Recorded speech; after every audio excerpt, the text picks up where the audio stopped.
second session, which is called Communicating about Player Safety and Head Trauma. And so I'll introduce you briefly to the panelists going from my left. So first is Alan Hardin, who's the Associate Athletics Director at the University of Texas at Austin, and I believe AD for Health and Wellness. Is that correct? That's the correct phrasing. Dr. Maya Henry, who's a professor in the Department of Communication Sciences and Disorders here at the University of Texas at Austin. Dr. Paul Schulz, who is a neurologist in the UT Physicians Group, and Mike Rosenthal, who is head coach and athletics director at Austin High School. And so, again, I'll take my seat and we'll get started. Lance, we're going to have you field the first question if that works for you. Or throw out the first question. I'll throw out the first pitch. You bet. I'm going to throw it out real wide and broad, if that's okay. That sounds good. Okay, great. I'm going to actually open it up to Mike, sitting next to me, Rosenthal, who is a player. Give me your first reaction, given you played the actual sport for 9 seasons. Yes, sir. In the NFL, and have coached it now at Austin High. What's your first reaction to what you heard up here from the panel in our first session from a player's perspective? To be honest with you, it's everything that we think about almost every day of our lives. You know, you're living in it. You kind of cringe for the future, to be honest with you. I'm 41. I've got 4 kids. So what is my life going to be like? You hear about kids caring for Earl Campbell, and what are my kids going to? How are they going to care for me? And you don't want that for them. So it makes you think. When you're in the everyday life, you don't think about the future. You think about the now. And when you sit there, and I'm actually sitting for an hour straight and not having to take care of anybody or not having to coach anybody, you actually think about your own mortality and you think about what's going on. So it brought it to the forefront of my mind, and it's scary. It's real. So for us to say that it's not real is foolish. Is that a first-time experience of that, or No, it's not a first-time experience. I think when I was playing, I kind of played pre-knowledge of all of this, and then I was still playing when the knowledge came. I think you and I talked about this earlier. I remember in 2002 sitting in my lunchroom and at the New York Giants, and a lot of former players were coming across ESPN and really bringing this stuff to the forefront, and you start thinking about your own mortality there. You start thinking about your wife, your kids.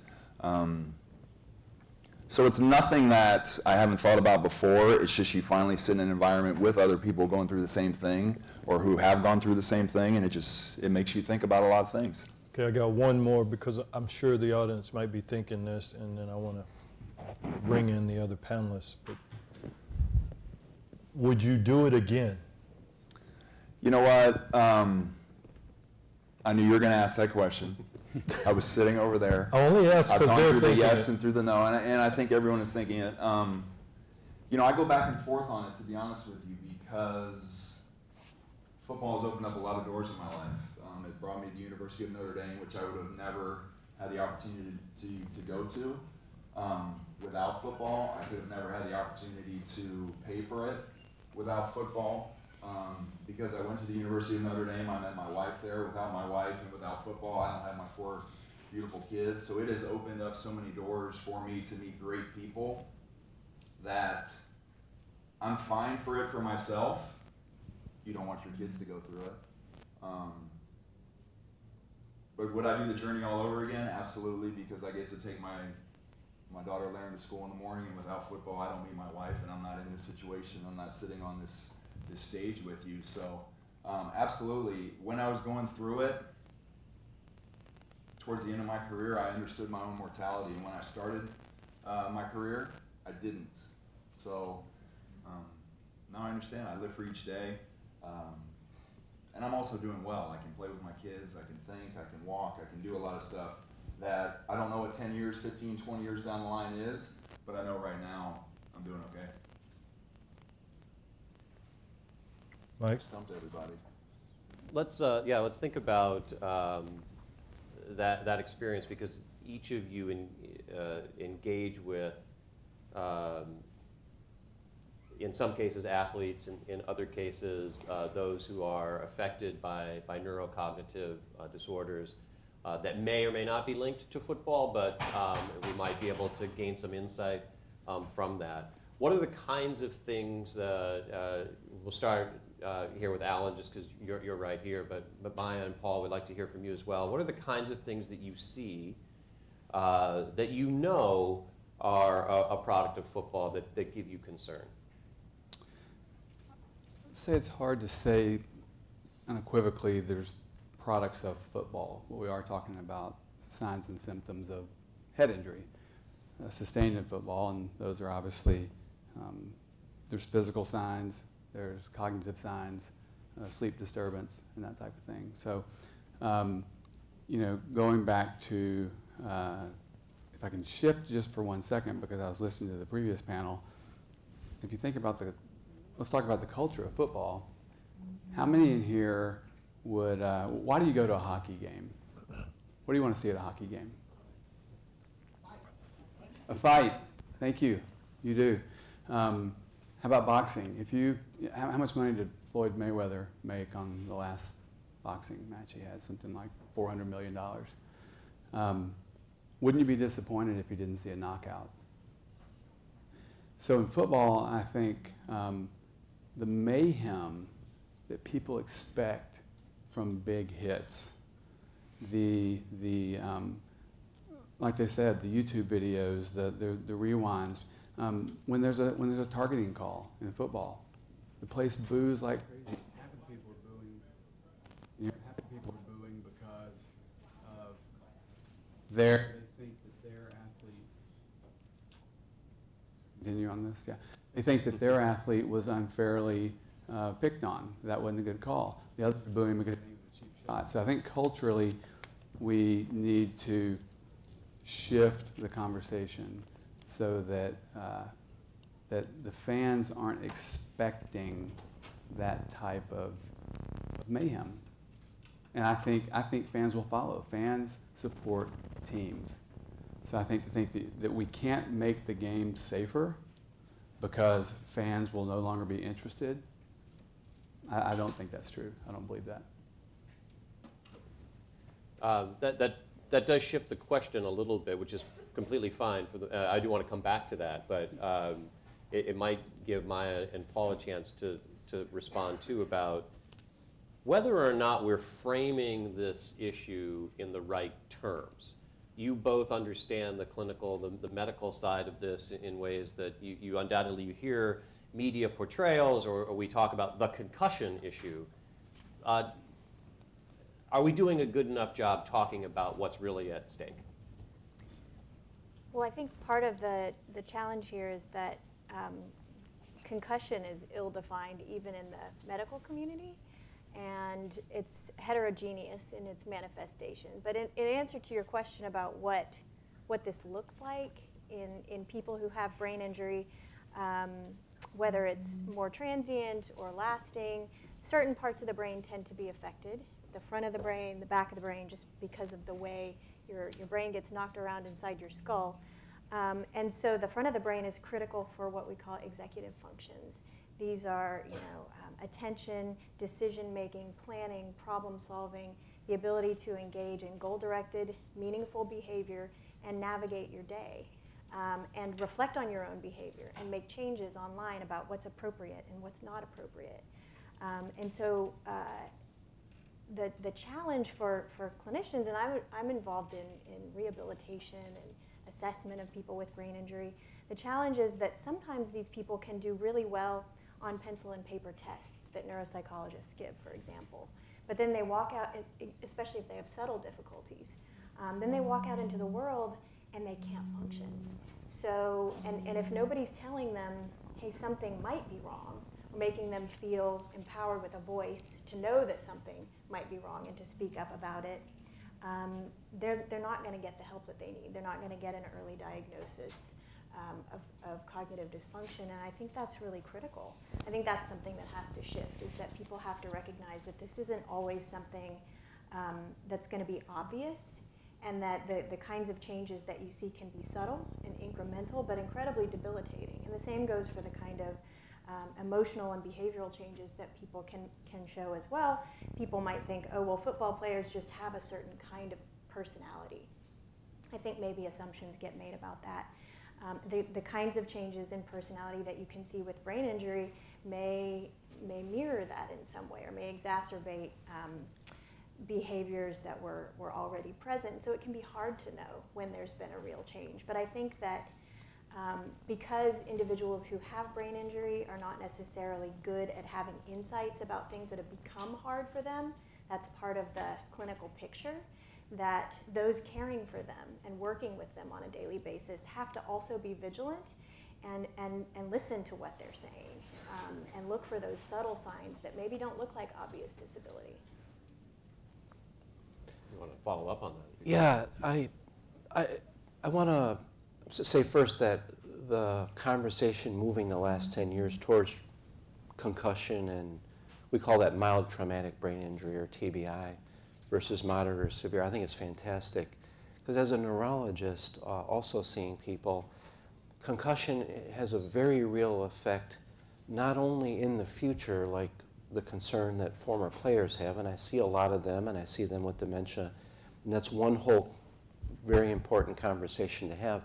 But I see the very real, I'm sure you do too, the very real impact while they're playing.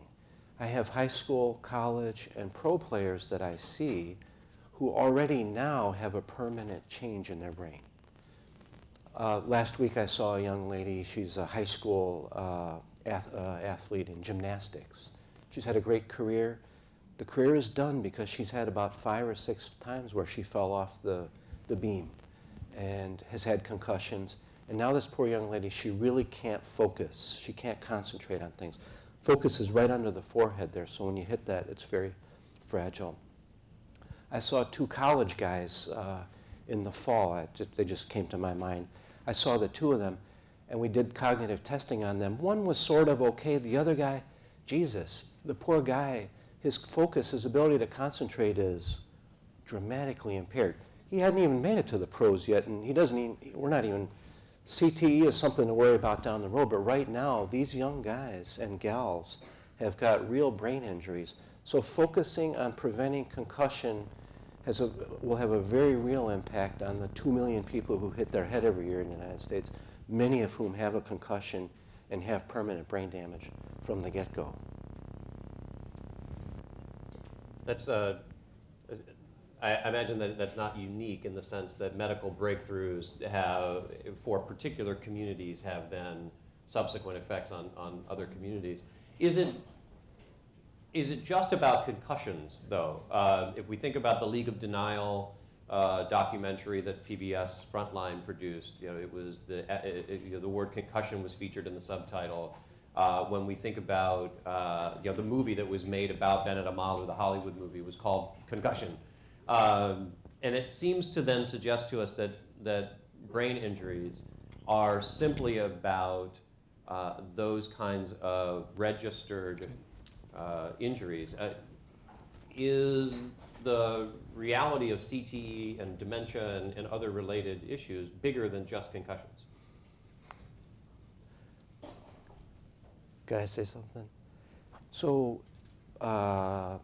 when I was a kid, my mom used to make Jell-O. She had this one mold that she would make this like orangish Jell-O with cottage cheese in it. And for all the world, it's exactly like a brain. If you ever are in the neurosurgery suite and you see the brain, it's just like that. When you touch it, that's how strong it is. It's just like Jell-O. So if you were going to, ask the question, if my brain, which is my only tool, I'm not a professional athlete, my brain's my only tool. If I were to run down a field with my brain on a plate here, and it was the consistency of Jell-O, how hard would you want someone to hit that? And could you imagine that any impact at all could have an impact on that, to answer your question? You don't have to have a concussion to affect Jell-O. It's in the skull there, thank goodness, or it would be even more fragile. But I think there's a potential for any hit to affect the plate of Jell-O. And that's my only tool, so I worry about my Jell-O. So I used to have a brain-shaped Jell-O mold.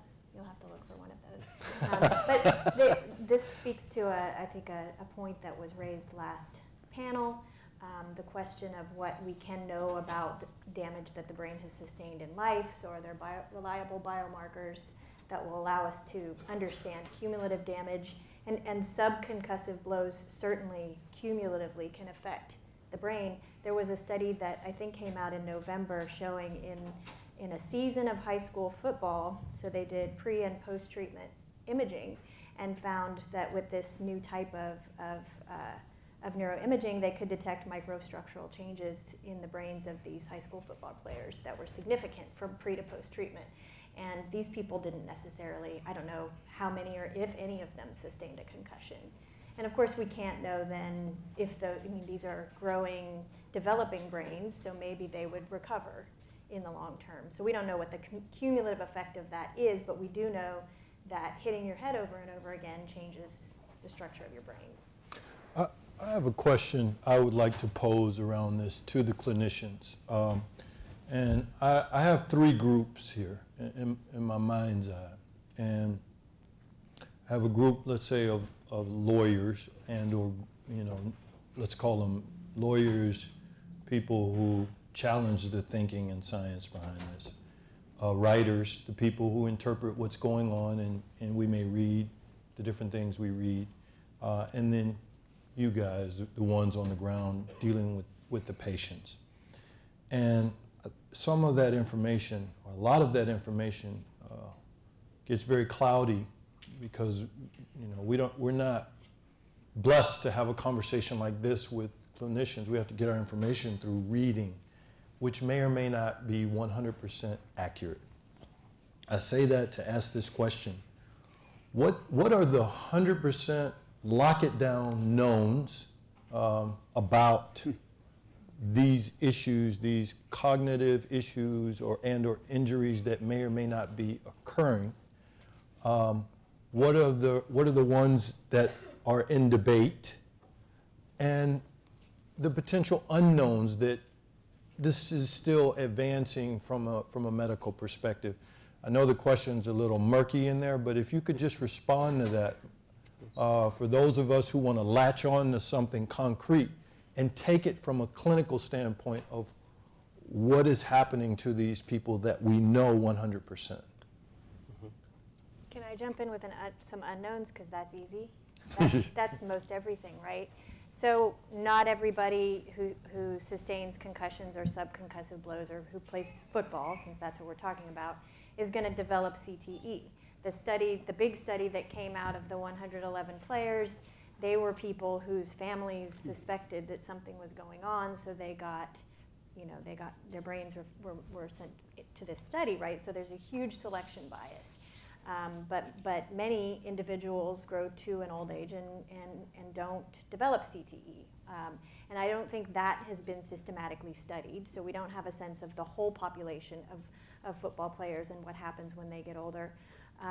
And so what we do know about dementia, though, is that it's always multifactorial. So there are all of these factors that don't have to do with hitting your head over and over again that predispose someone to developing dementia, developing a certain type of dementia, when they'll develop it, socioeconomic factors, genetic factors. So there are so many pieces of this puzzle. It's incredibly complex. And I think we also know that repeated head injury is a factor that we can't ignore. Yeah, that's really elegant. Thank you. Just to add on to that, I would say there's two things I know, and then there's the things in the middle we don't know. What we do know is that about 5% of people with a concussion that I see don't get better from it, from a single concussion. And we know a lot of factors about that. If you have two concussions close together, it's much worse than far apart, et cetera. So there's the immediate impact of a concussion and what it does. We all agree on that. And then those of us that see dementia patients recognize that we see more people that have been hit on the head during their life who have concussion than not. Now, on the other hand, if we live long enough, at age 85, a third of people have Alzheimer's disease. So as humans, there's a lot of dementia anyway. But on top of that, we have one study, for example, where we asked people with frontotemporal disease, which is one kind of dementia that seems to be the one that would be closest to what you would envision as CTE. So everybody here knows Alzheimer's. That's someone who's a little forgetful and then they start having a problem finding places. FTD starts in the frontal lobe. It's a behavior change, impulsivity. It's probably what several of the well-known players that have committed suicide, if they, CTE and FTD would be sort of synonymous in my mind if there is something out there. So we've got, what we did then was we asked all of our FTD patients if they had ever been knocked out in their life, just once. And we compared it to the other dementia patients we see, for all of whom getting hit on the head is probably a risk factor for dementia anyway. But it turned out that the FTD patients had 4 times the incidence of getting knocked out once during their life than the other dementia patients we see in clinic. So what we're thinking is that getting knocked out or having concussions is a big risk factor for dementia. It's not everybody, it's some number increase over, to reinforce that you're not destined to get it, right? So there's, what I want to circle back then, there's 2 knowns. Concussion is not good because we see a fair number of people that don't get over it. So we try to avoid that. Number 2, dementia is obviously something we haven't cured yet. We're working on it. But before we can cure it, it's bad, so to speak. And it is one of the risk factors for it is probably getting hit on the head. We can see that. There's lots of other risk factors. And just to put it in perspective, we see people with genetic risk factors for dementia, and maybe only half of them get dementia, reinforcing the idea a lot of other things happen during life. If you don't smoke, if you control your cholesterol, if you control your blood sugar, if you physical exercise, et cetera, you're probably reducing the risk a lot of getting dementia. Most dementiologists say that all that stuff reduces the risk about 50%. Getting bumped on the head may double the risk, so you put the 2 together and you're kind of even. If you smoke, on the other hand, you might quadruple the risk of getting dementia. So I think we know things at the beginning of the road and we know things at the end of the road. Concussion's not good, higher risk of dementia, lots of things you can do during life to try to reduce that risk. And not everybody's going to get it. I thought that was elegantly stated.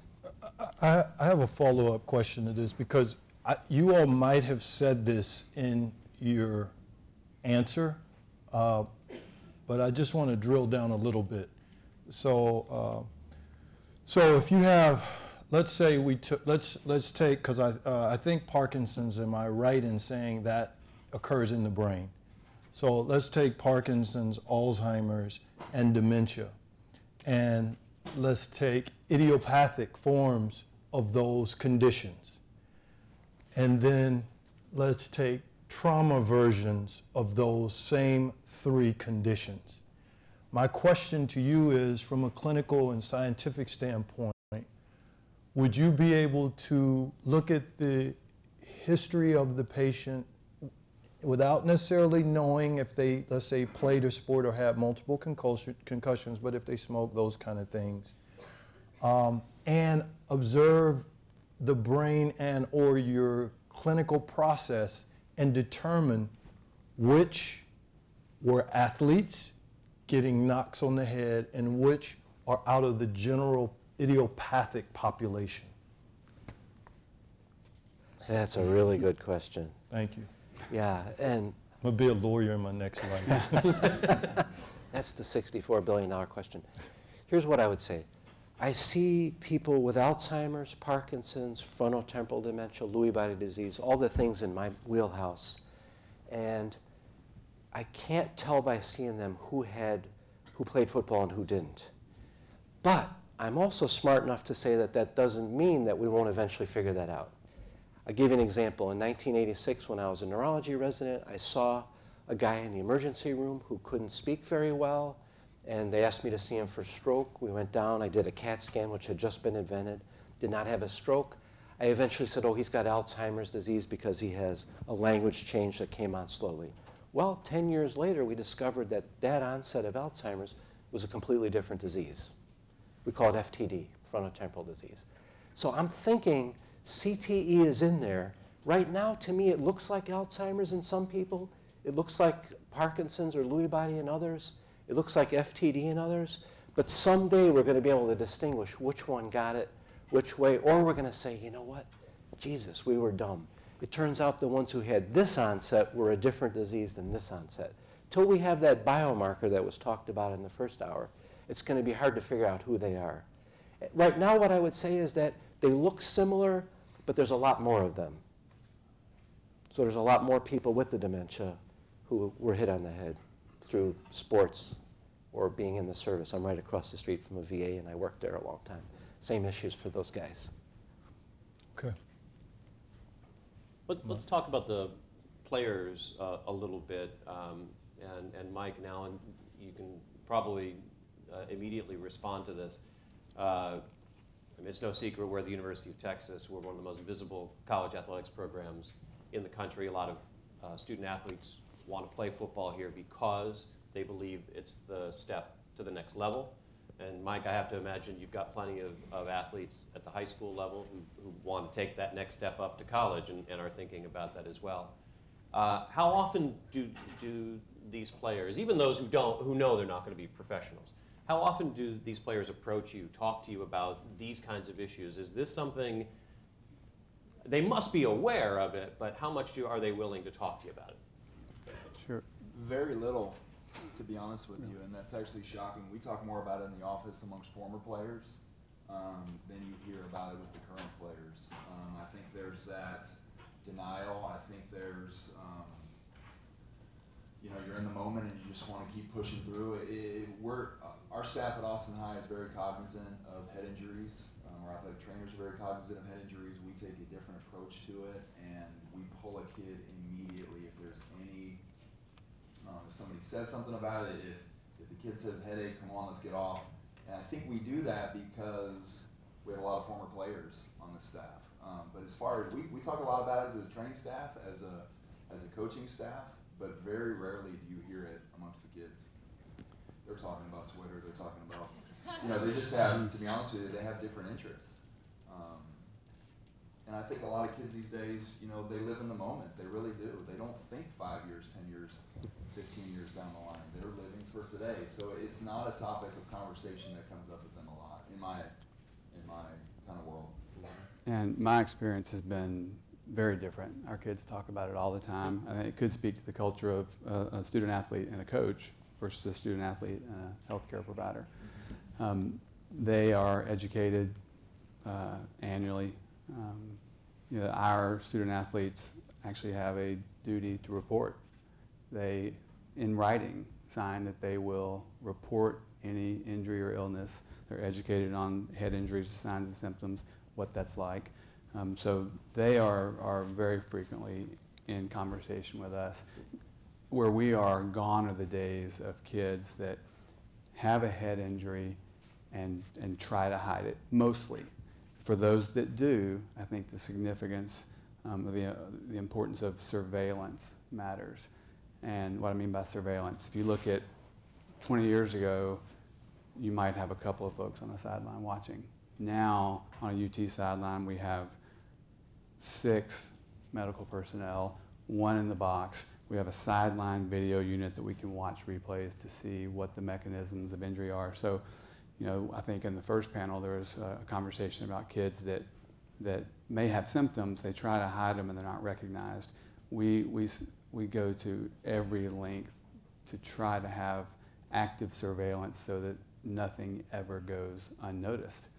I think culturally, what's really challenging in that situation is, if you look at the NFL, they have a similar setup. So do most colleges. As it trickles down, the younger they get, the less surveillance they have.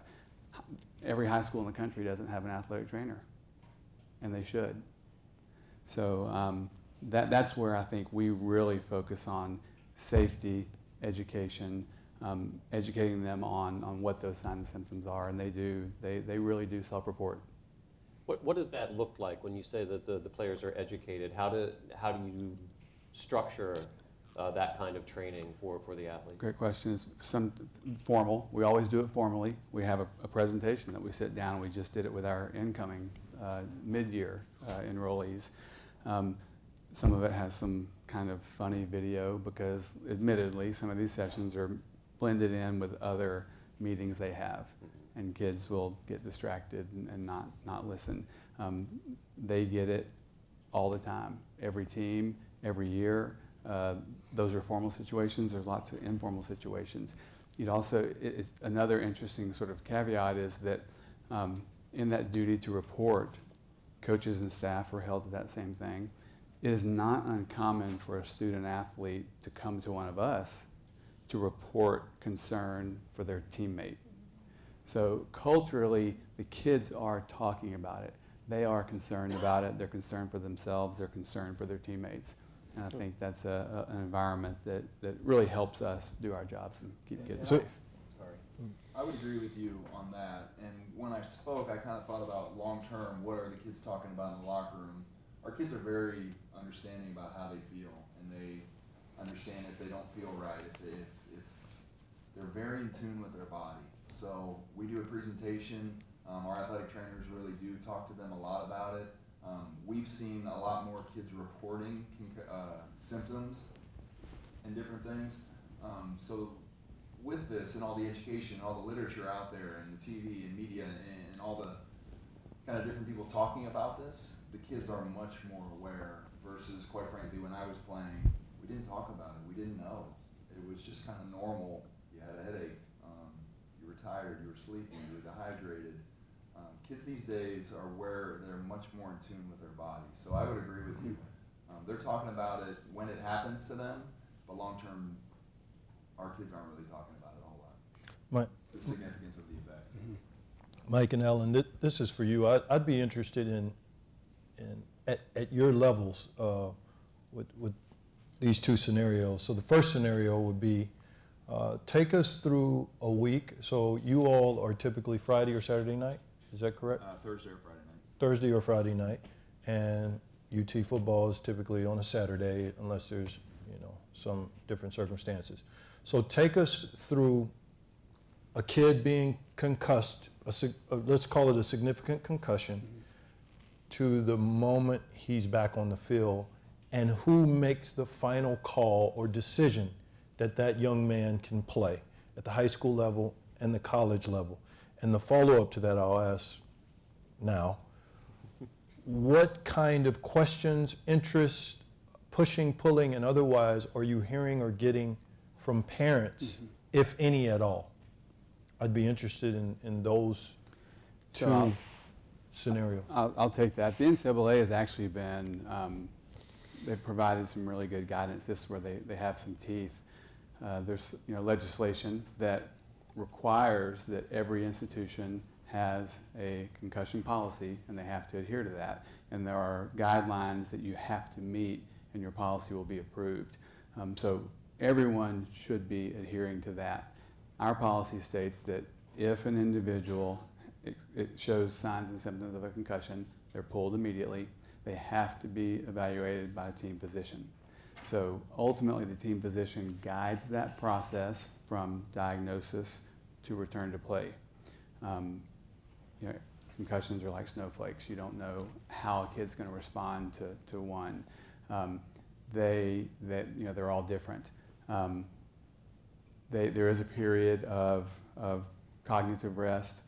New evidence now says that when kids are symptom stable, starting to advance their exercise, not contact, but exercise. So, we try to follow the best evidence to safely return kids to play. And it is a very stepwise approach where you start to exert kids, then you add non-contact, and you go to contact before you return to the game. To answer the question about parents. There's no minimum timeout. So in other words, if I concuss this Saturday, is there a chance I can play next Saturday, or do I have to be out a certain amount of time? Is there a chance? Yes, there's a chance, but that chance does not involve a conversation about maybe who we're playing or how big the game is. It is solely a medical decision. So when you talk about sort of outside influences, there are a couple points to your next question. One is going back to the NCAA. Actually, the University of Texas is the one who sponsored legislation that the NCAA adopted that medical personnel have unchallengeable authority in decision making. So there is no undue influence from a coach or from any entity within athletics or external to that. The team physician has unchallengeable authority to make that decision. What I found with parents is rarely do we hear parents saying, you have to get him back, he or she has to play. Typically, we hear, I don't want them to go back until you're sure it's safe. We're the same. I can't think of any time where a kid would get a concussion on a Friday night and then play the following night, or play the following week, because we have regulations the same. A medical professional must clear them to start their return to play protocol, and that's when they are symptom-free. And then it's a series of steps where it's light exercise and we work all the way. There's almost no way that would ever happen between a Friday to a Friday. And quite frankly, I would never put a kid in that situation to even, I would pull the plug on him playing the following week anyway. It's not worth it. So I feel like we're very progressive with that, but I can't think of any instant where a kid would have a concussion on a Friday night and then play the following Friday night. I've been coaching 9 years there. We've had one instance where a parent has pushed and pushed and pushed, and that parent didn't get their way. A lot of the times, the kid is, if there is a situation like that, the kid wants you to protect them. The kid knows. The kid knows that they shouldn't go out there, and you have to protect the kid, sometimes from the parent, to take them out of harm's way. Does UIL have the same kind of oversight as the NCAA would to the university level? We do, and we can kind of go into more, but a medical professional has to clear them to begin return to play protocol, and then a medical professional has to clear them to return at the end of it. To be honest with you, a lot of this talk has made it very easy for coaches, because at the first sign of a head injury, please go see the trainer, doctor, it is out of our hands, and that's how I like it. And for me, it's gravitated to every injury. My ankle hurts, okay, let's go see the trainer. I don't do anything without trainer and doctor, because they're the professionals. It's like me coming up here and speaking about what you spoke about. I would look like a fool doing it. So let's allow the professionals to make the decision. Let's allow doctors to make the decision. We don't choose the doctor, they go to their own doctor. So it's a doctor that they've had a relationship, hopefully, that they've grown up with, that they trust. So yeah, UIL, we have training. We have to take online modules. The kids see a video. The kids have a lot of training. I think they've done an excellent job of really taking the decision and taking the pressure off of the kid and off of the coach. I have a question around, or something I'd like to hear the medical part of the panel speak to. In a general sense, I don't want to get off in the weeds here, but I think it's appropriate given the audience that we have. The first part of it is, you know, I know in medical school there are these different systems that you have in terms of, you know, there's a bone structure, ligaments, if you will, you know, heart, et cetera. Is the brain the most complex and the least known about to your knowledge? Going back to takeaways that aren't necessarily in the Parkinson's or dementia world, but in a general sense, what are the things you can offer that maybe the average person may not know that are significant that we need to or should know from a public health standpoint about the brain itself? You're the one who went to medical school. Excuse me. That's a toughie.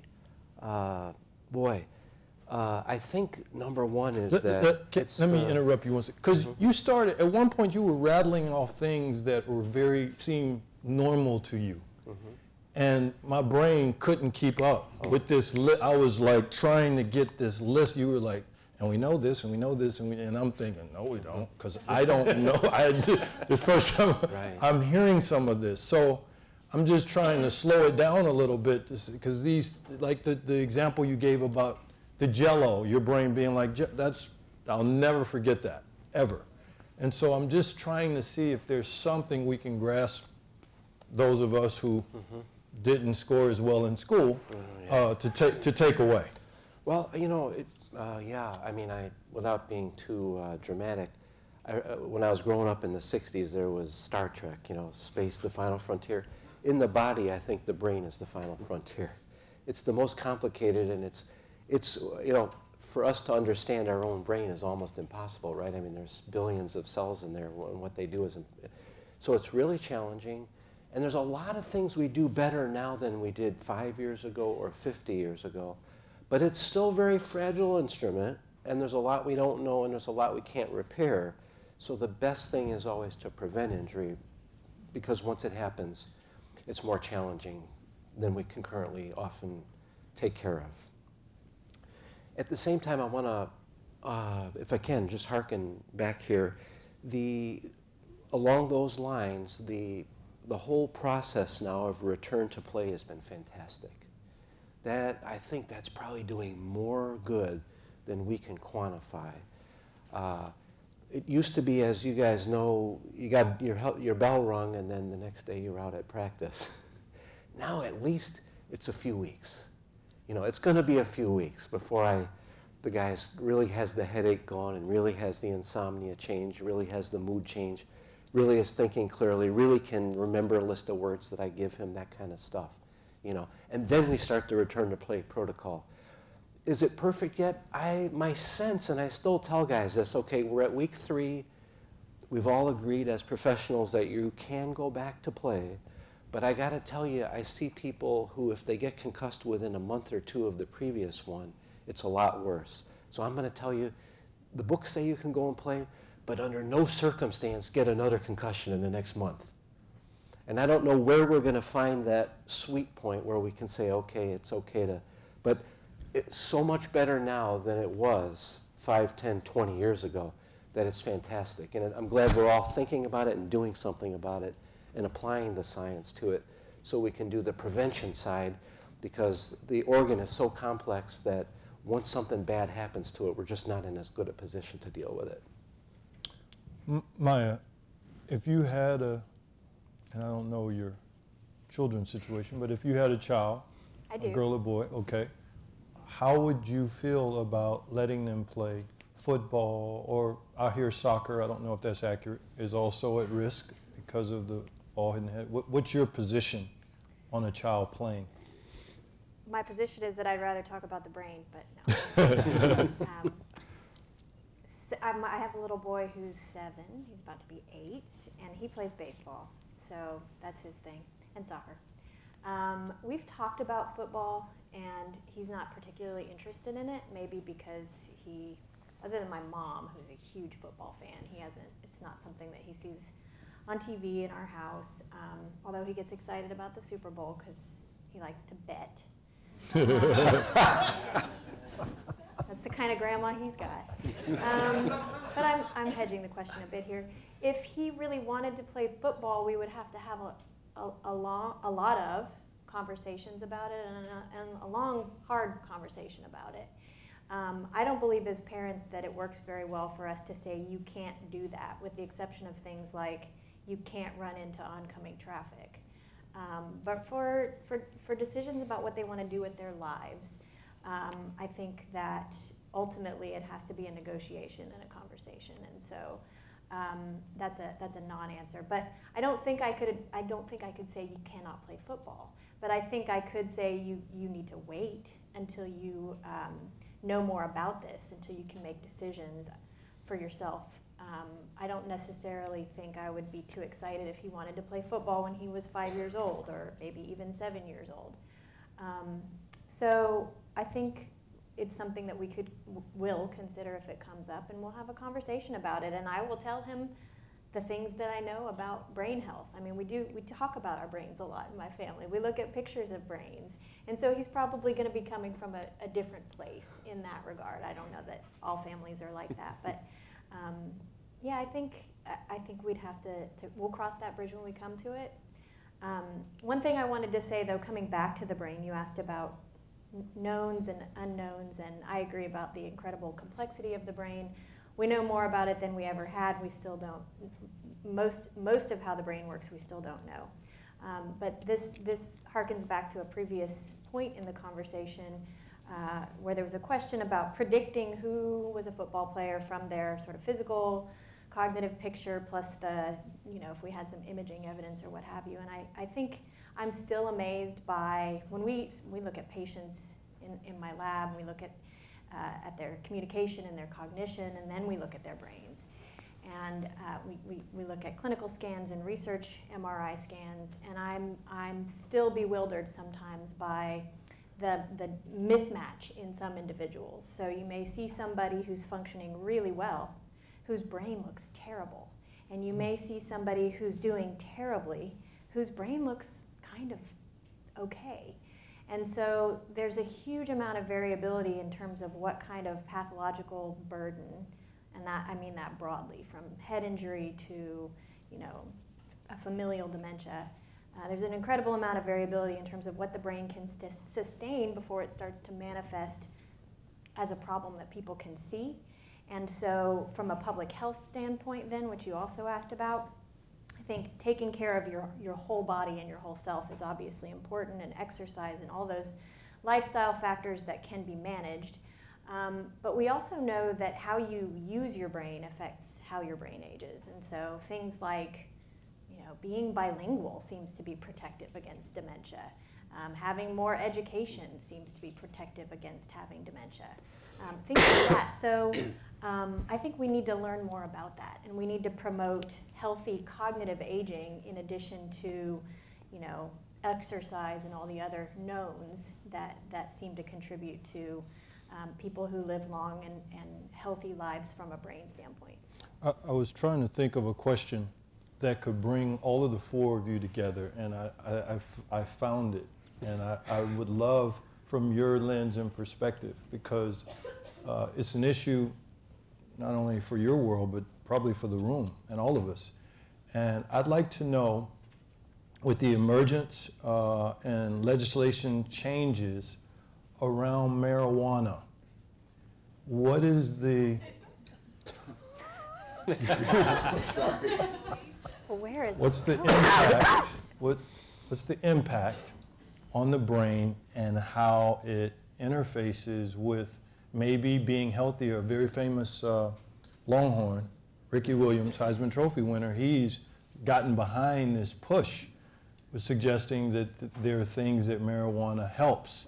And so, Alan, I'm going to love your response to this, being in the university world, as I will the doctors, as I will yours, Mike, and of course, Maya. So I'll just open that up, but I'm really interested to know what you all think about marijuana, the brain, and if you can do it or not, et cetera. So we started by talking about our kids, right?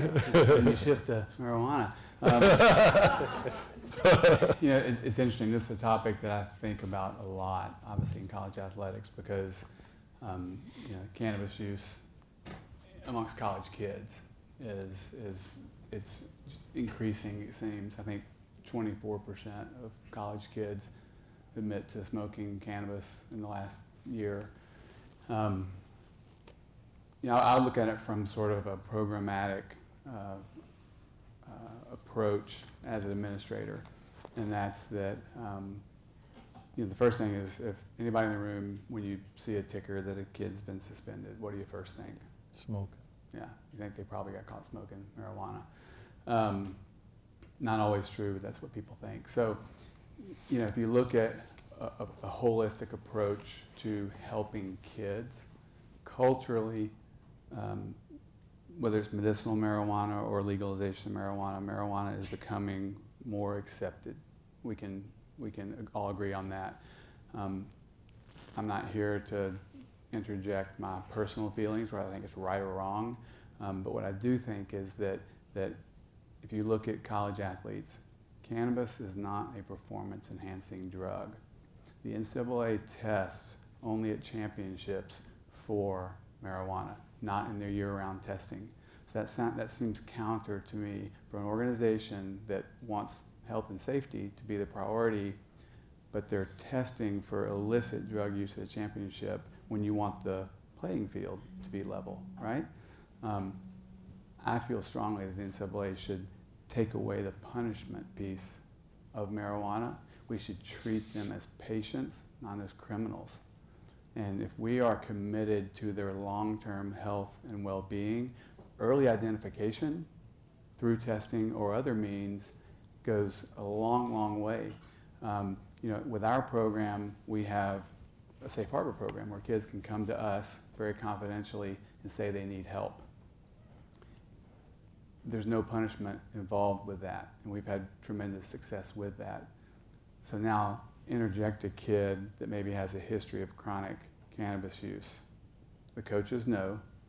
The next one, let's just say on a 1 to 4, 4 being you're kicked out of school or removed from the program, if they're facing their 3rd positive and they're going to have a suspension because of that, a coach who loves these kids dearly there is no incentive for them to get them to us to help them. Why? Because they're going to be punished and ultimately the team is going to suffer. So that to me is a real conflict that at the highest level, the NCAA they desperately need to address.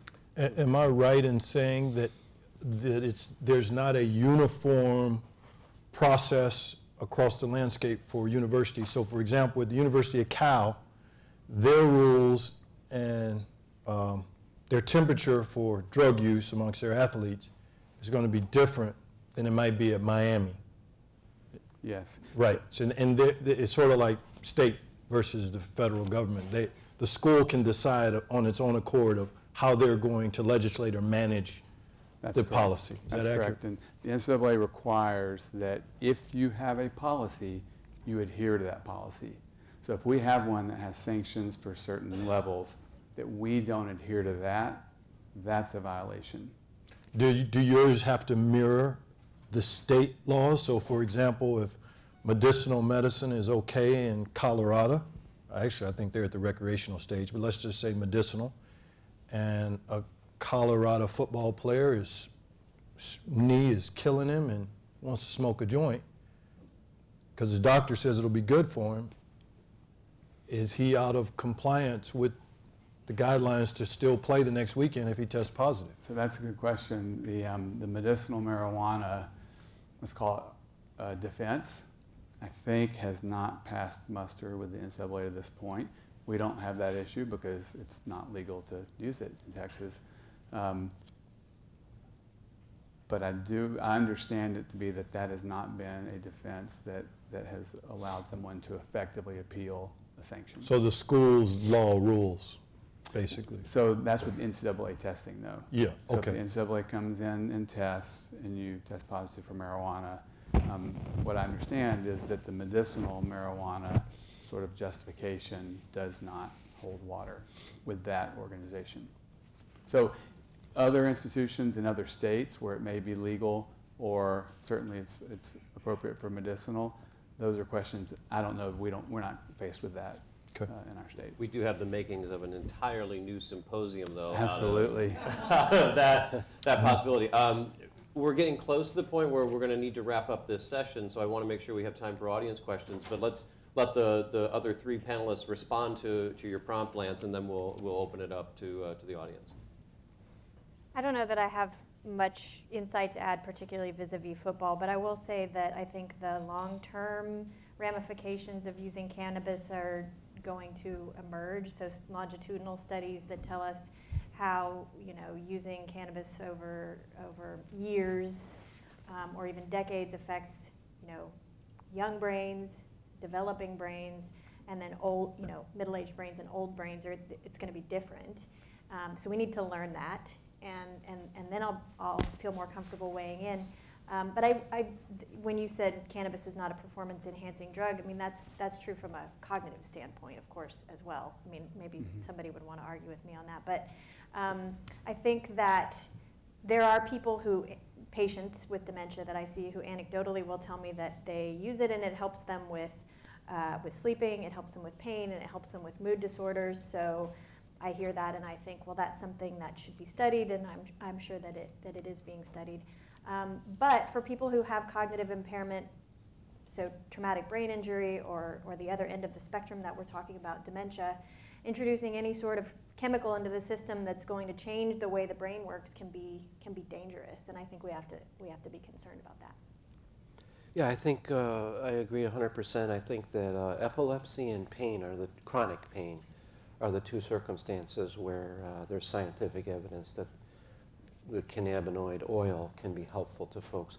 I'm not sure the college guy with a sore knee would be the first line. It would be the first line treatment. I think there's a lot of other ways to treat that, and I'm not sure the evidence there is there yet to manage it. But if you have someone who's older with cancer and they've tried all the other pain medicines, I think it's humanitarian.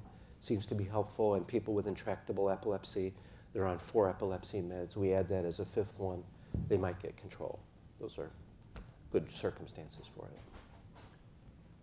You know, what we worry about at the high school level is kind of the desensitization of that. Once it was passed in Colorado and it became kind of quote unquote legal, everyone was like, oh, everything's fine with it.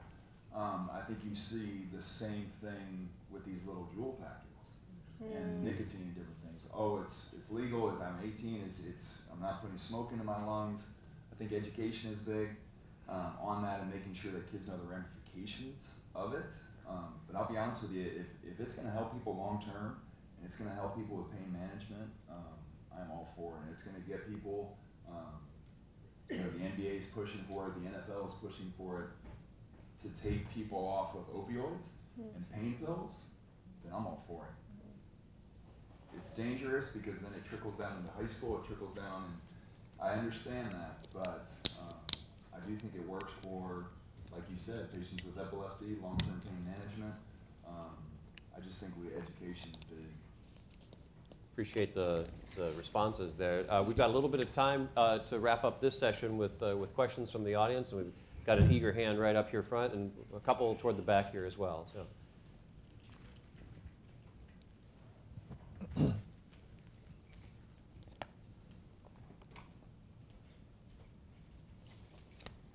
Thank you, and thank you, an excellent panel. You'd mentioned the military.